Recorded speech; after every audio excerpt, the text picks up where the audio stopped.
Hello aspirant, সবাইকে প্রস্তুতি online coaching চ্যানেলে ওয়েলকাম। এটা আমাদের জুলাই মাসের কারেন্ট অ্যাফেয়ার্স সম্পর্কিত একটি ভিডিও হতে চলেছে। আমি চেষ্টা করেছি তোমাদের সামনে একদম সাজেস্টিভ কারেন্ট অ্যাফেয়ার্সগুলোকে নিয়ে আসতে। তো দেখো কী রয়েছে আমার এই ভিডিওতে। যে 2023-24 অর্থবর্ষের পূর্ণাঙ্গ বাজেট পেশ করলেন অর্থমন্ত্রী নির্মলা সীতারামন। তিনি এবারে মোট 48,20,542 কোটি টাকার বাজেট পেশ করেছেন। ঠিক আছে, পরবর্তী প্রশ্ন কি রয়েছে? হিমালয়ের রামজাক শৃঙ্গে সফল আরোহণ করলেন 64 বছর বয়সী পর্বতারোহী বসন্ত সিংহ রায়। তারপরে রয়েছে 46তম ওয়ার্ল্ড হেরিটেজ কমিটির মিটিং আয়োজিত হলো নতুন দিল্লির ভারত মণ্ডপমে। আচ্ছা, এবার এই ওয়ার্ল্ড হেরিটেজ সম্বন্ধে যদি একটু জিকে আলোচনা করে দিই, যে 1972 সালে ইউনেস্কোর সাধারণ সম্মেলনে গঠিত হয়েছিল ওয়ার্ল্ড হেরিটেজ কমিটি। বর্তমানে এই কমিটির সদস্যভুক্ত দেশের সংখ্যা কত? না 22টি। ভারতে বর্তমানে 42টি ইউনেস্কো ওয়ার্ল্ড হেরিটেজ সাইট রয়েছে, তার মধ্যে পশ্চিমবঙ্গে রয়েছে 3টি, সবথেকে বেশি রয়েছে ইতালিতে। এরপরে কোনো একটা ভিডিওতে আমি ভারতের ইউনেস্কো ওয়ার্ল্ড হেরিটেজ সম্বন্ধিত যেগুলো পরীক্ষায় আসতে পারে সেই নিয়ে একটা ভিডিও আমি আলাদা করে বানিয়ে দেবো। চলো, এর পরের প্রশ্ন কি রয়েছে কারেন্ট অ্যাফেয়ার্সে, যে 23শে জুন কি পালিত হয়? আন্তর্জাতিক অলিম্পিক দিবস পালিত হয়। আর এবারে 23শে জুনের থিমটা কি ছিল? Let's move and celebrate. ঠিক আছে, 1 জুলাই সেটা কি পালিত হয়? না জাতীয় ডাক্তার দিবস। পশ্চিমবঙ্গের দ্বিতীয় মুখ্যমন্ত্রী বা বলতে পারো প্রথম স্থায়ী মুখ্যমন্ত্রী তথা বিশিষ্ট চিকিৎসক এবং ভারতরত্ন পুরস্কার প্রাপক ডক্টর বিধানচন্দ্র রায়ের জন্মবার্ষিকী ও মৃত্যুবার্ষিকী উপলক্ষে এটি পালিত হয়। আর এবছরের এই জাতীয় ডাক্তার দিবসের থিম কী ছিল? Healing hand and caring heart. এখন নিশ্চয়ই জানো যে হার্ট অ্যাটাকটা খুব বড় একটা সমস্যার কারণ দেখা দিচ্ছে সব সবারই ক্ষেত্রেই। এক্ষেত্রে কোনো বয়সের ব্যাপার নয়, অল্প বয়সের মধ্যেও এই হার্ট অ্যাটাকের প্রবণতা দেখা দিচ্ছে। তো সেইটা সম্বন্ধিত একটু জাগরণ করবার জন্য এই একটা থিমকে এবছর নিয়ে আসা হয়েছে জাতীয় ডাক্তার দিবসে। আর সেটা পালিত হয় কি না কার জন্ম এবং মৃত্যুবার্ষিকী উপলক্ষে? ডক্টর বিধানচন্দ্র রায়ের জন্ম ও মৃত্যুবার্ষিকী উপলক্ষে, এবং তিনি পশ্চিমবঙ্গের দ্বিতীয় তথা প্রথম স্থায়ী মুখ্যমন্ত্রী ছিলেন। চলো, পরবর্তী কোশ্চেন কি আছে? 9ই জুলাই জাতীয় ছাত্র দিবস পালিত হয়। আচ্ছা, তাহলে 9ই জুলাই কি পালিত হয়? না জাতীয় ছাত্র দিবস বা ন্যাশনাল স্টুডেন্ট ডে। আর কি উপলক্ষে এটা পালিত হওয়া শুরু করেছে? না 1989 সালে এই দিনে স্বামী বিবেকানন্দ স্থাপন করেছিলেন অখিল ভারতীয় বিদ্যার্থী পরিষদ। এই স্থাপনকে স্মরণীয় করে রাখতেই এই দিনে জাতীয় ছাত্র দিবস উপলক্ষে পালিত হয়ে আসছে। ঠিক আছে, পরের কোশ্চেন কি রয়েছে? Venkaiah Naidu Venkaiah Naidu life in service শিরোনামে বইটি রচনা করেছেন কে? তাহলে এটি একটা বইয়ের মানে বলতে পারো, নাম বলতে পারো, যে Venkaiah Naidu life in service. আর এটা এই নামে শিরোনামে বইটি কে প্রকাশ করেছেন? না এস নাগেশ কুমার। বইটিতে প্রাক্তন উপরাষ্ট্রপতি ভেঙ্কাইয়া নাইডু জীবনযাত্রা তুলে ধরা হয়েছে। তোমরা নিশ্চয়ই জানো যে ভেঙ্কাইয়া নাইডু আমাদের দেশের প্রাক্তন উপরাষ্ট্রপতি। ঠিক আছে, তার সম্বন্ধিতই বই Venkaiah Naidu life in service, এবং সেইটা কে সেই শিরোনামে বইটি কে লিখেছেন? না এস নাগেশ কুমার। ঠিক আছে, পরবর্তী কোশ্চেন, রাষ্ট্রপতি ভবনে 2টি কক্ষের নাম পরিবর্তন করা হলো। দরবার হল পরিবর্তন করে কি নাম দেওয়া হলো? গণতন্ত্র মণ্ডপ। এবং অশোক হলের নাম পরিবর্তন করে সেটা কি দেওয়া হলো? না অশোক মণ্ডপ। ঠিক আছে, চলো, 2024 সালে ভারতের প্রথম শহর হিসেবে ইউনেস্কো সিটি অফ লিটারেচার হিসাবে সম্মানিত হয়েছে কোন শহরটা? না কেরলের কোজিকোড় 2024 সালে ভারতের প্রথম শহর হিসাবে ইউনেস্কো সিটি অফ লিটারেচার হিসাবে সম্মানিত হয়েছে। ঠিক আছে, পরবর্তী কোশ্চেন, 2024 সালের 2024 সালের কমনওয়েলথ শর্ট স্টোরি প্রাইজে ভূষিত হলেন কে? সঞ্জনা ঠাকুর 2024 সালের কমনওয়েলথ শর্ট স্টোরি প্রাইজে ভূষিত হলেন। তার লেখা ঐশ্বরিয়া রয় নামক গল্পের জন্য তিনি এই পুরস্কারে ভূষিত হয়েছেন। আর এই পুরস্কারটি কোথা থেকে দেওয়া হয়? না লন্ডন থেকে দেওয়া হয়। এই যে কমনওয়েলথ শর্ট স্টোরি প্রাইজটা কোথা থেকে প্রদান করা হয়? না লন্ডন থেকে প্রদান করা হয়। ঠিক আছে, চলো, পরবর্তী কোশ্চেন কি আছে? 18তম লোকসভায় দ্বিতীয়বারের জন্য স্পিকার হলেন ওম বিড়লা।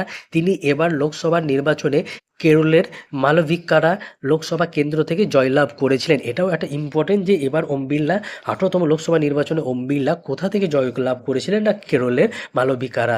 আর তিনি দ্বিতীয়বারের জন্য লোকসভা স্পিকার হিসাবে নিযুক্ত হলেন। চলো, অষ্টাদশ লোকসভার বিরোধী দলনেতা তাহলে কে হয়েছেন? রাহুল গান্ধী কংগ্রেস পার্টির তরফ থেকে। আর সংসদ বিষয়ক মন্ত্রী কে হয়েছেন? কিরণ রিজিজু। আর সেক্রেটারি জেনারেল কে হয়েছেন? উৎপল কুমার সিং। 18তম লোকসভার মন্ত্রী পরিষদ সম্বন্ধে আমি এর আগের মাসের ভিডিওতে সমস্ত যেগুলো ইম্পর্টেন্ট মন্ত্রিত্ব রয়েছে সেগুলো আলোচনা করে দিয়েছি। তোমরা যদি না দেখে থাকো তাহলে আমার আগের মাসের কারেন্ট অ্যাফেয়ার্সটা দেখে নিতে পারো। ঠিক আছে, চলো পরবর্তী কোশ্চেন। ভারতীয় সেনাবাহিনীর 30তম প্রধান তথা চিফ অফ আর্মি স্টাফ হিসাবে নিযুক্ত কে হলেন? না লেফটেন্যান্ট জেনারেল উপেন্দ্র দ্বিবেদী। লেফটেন্যান্ট জেনারেল উপেন্দ্র দ্বিবেদী ভারতীয় সেনাবাহিনীর 30তম প্রধান তথা চিফ অফ আর্মি স্টাফ হিসাবে নিযুক্ত হলেন। যারা আপকামিং জিডি বা পুলিশের কোনো রকম পরীক্ষা দিতে যাবে তাদের জন্য এটা ভেরি ভেরি ইম্পর্টেন্ট হয়ে যাচ্ছে তাহলে। ঠিক আছে, পরবর্তী কোশ্চেন। ঝাড়খণ্ড মুক্তি মোর্চা পার্টির দলনেতা হেমন্ত সোরেন তৃতীয়বারের জন্য এবং ঝাড়খণ্ডের 13তম মুখ্যমন্ত্রী হলেন। তাহলে ঝাড়খণ্ডের নতুন মুখ্যমন্ত্রী বা তৃতীয়বারের জন্য মুখ্যমন্ত্রী কে হয়ে গেলেন? না হেমন্ত সোরেন, এবং তিনি ঝাড়খণ্ডের 13তম মুখ্যমন্ত্রী হলেন। ঠিক আছে, পরবর্তী কোশ্চেন। ভারতের সিনিয়র ক্রিকেট দলের প্রধান কোচ কে হলেন? গৌতম গম্ভীর। আর তিনি এই পদে কতদিন পর্যন্ত থাকবেন? না 2027 সাল পর্যন্ত এই পদে থাকবেন। ঠিক আছে, ব্রিটেনের কনজারভেটিভ পার্টির দলনেতা ঋষি সুনাক, যিনি একজন তোমার একজন ভারতীয় বলতে পারো, বংশভূত ভারতীয় বলতে পারো ঋষি সুনাককে। তো তাকে পরাজিত করে প্রধানমন্ত্রী কে হয়ে গেলেন? না লেবার পার্টির দলনেতা স্যার কিয়ার স্টারমার। ঋষি সুনাক তিনি আগে প্রধানমন্ত্রী হয়েছিলেন এবং তাকে পরাজিত করে লেবার পার্টির দলনেতা স্যার কিয়ার স্টারমার ব্রিটেনের নতুন প্রধানমন্ত্রী হলেন। ঠিক আছে, তো এটাও খুব একটা ইম্পর্টেন্ট হয়ে যাচ্ছে নেক্সট পরীক্ষার জন্য। ইরানের প্রেসিডেন্ট হলেন কে? না মাহমুদ পেজকিয়ান। মাহমুদ পেজেশকিয়ান। ইরানের প্রেসিডেন্ট কে হলেন? না মাহমুদ পেজেশকিয়ান। ঠিক আছে, চলো। নেপালের চতুর্থবারের জন্য প্রধানমন্ত্রী কে হয়ে গেলেন? কেপি শর্মা ওলি। এবং কতবারের জন্য প্রধানমন্ত্রী হলেন? ফোর্থ টাইম, চতুর্থবারের জন্য হলেন। ইউরোপীয় পার্লামেন্টের তৃতীয় মহিলা এবং দ্বিতীয়বারের জন্য প্রেসিডেন্ট কে নির্বাচিত হলেন? রবার্টা মেটসোলা। ইউরোপীয় পার্লামেন্টের তৃতীয় তথা দ্বিতীয়বারের জন্য প্রেসিডেন্ট কে হয়েছেন? কোন মহিলা প্রেসিডেন্ট হলেন? না রবার্টো মেটসোলা। মার্কিন যুক্তরাষ্ট্রে আয়োজিত 2024 কোপা আমেরিকা ফুটবল টুর্নামেন্টে কলম্বিয়াকে পরাজিত করে 16বারের জন্য চ্যাম্পিয়ন হলো কে? না আর্জেন্টিনা। কাকে পরাজিত করে? কলম্বিয়াকে পরাজিত করে 16বারের জন্য চ্যাম্পিয়ন হয়ে গেল আর্জেন্টিনা। খেলায় দ্বিতীয় ও তৃতীয় স্থান কে পেয়েছে? উরুগুয়ে এবং কানাডা। ঠিক আছে, 2024 ফিফা র্যাঙ্কিং শীর্ষস্থানে কে রয়েছে? আর্জেন্টিনা। ফ্রান্স রয়েছে দ্বিতীয় স্থানে এবং ভারতের স্থান এই 2024 ফিফা র্যাঙ্কিং অনুযায়ী 124তম স্থান। ঠিক আছে, 2024 উইম্বলডন টেনিস প্রতিযোগিতায় পুরুষদের সিঙ্গেল বিভাগে জয়ী কে হয়েছেন? স্পেনের কার্লস আলকারাজ। ওটা লয়রেফটা দিতে ভুলে গেছি, কার্লস আলকারাজ। 2024 উইম্বলডন টেনিস প্রতিযোগিতায় পুরুষদের সিঙ্গেলস বিভাগে জয়ী কে হয়েছেন? স্পেনের কার্লস আলকারাজ। আর মহিলা সিঙ্গেলসে কে জয়ী হয়েছেন? চেক প্রজাতন্ত্রের বারবোরা ক্রেসিকোভা। চেক প্রজাতন্ত্রের বারবোরা ক্রেসিকোভা মহিলা সিঙ্গেলসে জয়ী হয়েছে 2024 উইম্বলডন টেনিস প্রতিযোগিতায়। ঠিক আছে, পরবর্তী কোশ্চেন। আমাদের 2024 হয়ে যাওয়া মেন্স টি20 ওয়ার্ল্ড কাপ সম্বন্ধিত। তো দেখো, এবারে মেন্স টি20 ওয়ার্ল্ড কাপ অর্থাৎ 2024 সাল মেন্স টি20 ওয়ার্ল্ড কাপের অফিসিয়াল সং কী ছিল? Out of this world. আর এটি গেয়েছেন কে? শন পল ও কেস। আয়োজক দেশ বা হোস্ট নেশন কে ছিল, বা বলতে পারো কো হোস্ট নেশন কে ছিল? ওয়েস্ট ইন্ডিজ ও মার্কিন যুক্তরাষ্ট্র, দুই দেশ মিলে এবারের টি20 ওয়ার্ল্ড কাপটাকে কো হোস্ট করেছে। দক্ষিণ আফ্রিকাকে পরাজিত করে দ্বিতীয়বারের জন্য তাহলে এবারে জয়ী কে হয়ে গেল? ভারত। এটা ভারতের দ্বিতীয়বারের জয় দক্ষিণ আফ্রিকাকে হারিয়ে। ভারতীয় দলের ক্যাপ্টেন কে ছিলেন? রোহিত শর্মা। দক্ষিণ আফ্রিকা দলের ক্যাপ্টেন কে ছিলেন? এইডেন কাইল মার্করাম। আচ্ছা, এবারে খেলার সর্বাধিক জয়ী দলকে, এবারে যে টি20 ওয়ার্ল্ড কাপটা হয়েছে তাতে সবথেকে বেশি জয়লাভ কে করেছে? ভারত। ফাইনালটি অনুষ্ঠিত হয়েছিল ওয়েস্ট ইন্ডিজের ব্রিজটাউনের কেনসিংটন ওভাল স্টেডিয়ামে। তাহলে এখান থেকে একটা জিকে তৈরি হয়ে যাচ্ছে যে কেনসিংটন ওভাল স্টেডিয়ামটা কোথায় অবস্থিত? ওয়েস্ট ইন্ডিজের ব্রিজটাউনে। উদ্বোধনী ম্যাচটি কোথায় হয়েছে? মার্কিন যুক্তরাষ্ট্র ও কানাডার মধ্যে গ্র্যান্ড পেইরিস স্টেডিয়ামে। মোট অংশগ্রহণকারী দেশের সংখ্যা কত? 20টি। এটা যেন ভুল না হয়, 20টি, 10টি নয় কিন্তু 20টি। প্লেয়ার অফ দ্য সিরিজ কে হয়েছেন? পুরো সিরিজের player of the series Jasprit Bumrah. সবথেকে বেশি রান কে করেছেন? সবথেকে বেশি রান করেছেন আফগানিস্তানের রহমানুল্লাহ গুরবাজ। তিনি সবথেকে এবারে টি20 ওয়ার্ল্ড কাপে বেশি রান করেছেন। সবথেকে বেশি উইকেট কে নিয়েছে?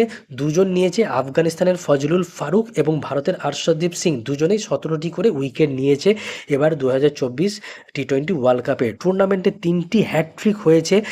অস্ট্রেলিয়ার প্যাট কামিন্স পরপর 2টি ম্যাচে হ্যাটট্রিক করে টি-20 বিশ্বকাপে রেকর্ড গড়ে দিয়েছে। এছাড়া আরেকটি হ্যাটট্রিক কে করেছেন? ইংল্যান্ডের ক্রিস জর্ডান। ঠিক আছে, ফাইনালে তাহলে এখান থেকে জিকেটা মাথায় রাখতে হবে যে প্যাট কামিন্স কোন দলের খেলোয়াড়, অস্ট্রেলিয়ার, এবং তিনি ক্রিকেট খেলার সঙ্গে যুক্ত। আর ক্রিস জর্ডান কোন খেলার কোন দেশের প্লেয়ার? ইংল্যান্ডের, এবং তিনি ক্রিকেটের সঙ্গে যুক্ত। ঠিক আছে, বেশ, পরবর্তী কোশ্চেন। ফাইনালে প্লেয়ার অফ দ্য ম্যাচ হয়েছেন কে? বিরাট কোহলি। 76 রান করে এবারের খেলায় সর্বাধিক স্কোর করেছেন তিনি, তার জন্য তিনি এবারের প্লেয়ার অফ দ্য ম্যাচ হয়েছেন বিরাট কোহলি। উগান্ডাকে পরাজিত করে সর্বাধিক রানের ব্যবধানে কে জয়ী হয়েছে? ওয়েস্ট ইন্ডিজ, মানে উগান্ডা পরাজিত হয়েছে। আর এবার টুর্নামেন্টে সব থেকে বেশি রান করেছিল ওয়েস্ট ইন্ডিজ। আর কাকে পরাজয় করেছিল সেই খেলাতে? উগান্ডাকে। আচ্ছা, এবার এখান থেকে একটু জিকে বলে দিই যে 2007 সালে প্রথম খেলাটি হয়েছিল কোথায়? দক্ষিণ আফ্রিকাতে। তাহলে 2007 সালে হোস্ট কে করেছিল প্রথম, যেটা টি-20 যখন শুরু হয়? দক্ষিণ আফ্রিকা। আর সেখানে পাকিস্তানকে হারিয়ে প্রথমবারেই ভারত জয়ী হয়েছিল। তাহলে ভারত কবে প্রথমবার জয়ী হয়? 2007 সালে, এবং এবছর অর্থাৎ 2024 সালে পুনরায় ভারত জয়ী হয়েছে। 2009 সালে জয়ী হয়েছে কে? মানে পরবর্তী যে টি-20 ওয়ার্ল্ড কাপ। আর তোমরা নিশ্চয়ই জানো যে টি-20 ওয়ার্ল্ড কাপটা 2 বছর অন্তর হয়। তো পরবর্তী অর্থাৎ 7-এর পরে 2009 সালে জয়ী হয়েছিল পাকিস্তান। আর কাকে হারিয়ে? না, শ্রীলঙ্কাকে হারিয়ে। 2026 সালে পরবর্তী খেলাটি হবে কোথায়? 2026 সালে পরবর্তী খেলাটি হবে ভারত ও শ্রীলঙ্কাতে। 2026 সালে পরবর্তী হোস্ট কে হবে? ভারত এবং শ্রীলঙ্কা। কিসের জন্য? না, টি-20 ওয়ার্ল্ড কাপের জন্য। তো আজকের কারেন্ট অ্যাফেয়ার্স আমাদের এই পর্যন্তই। তোমাদের সঙ্গে আবারও দেখা হচ্ছে পরবর্তী কোনো ইম্পর্টেন্ট ভিডিওতে। তো আজকের ভিডিওটা এই পর্যন্তই।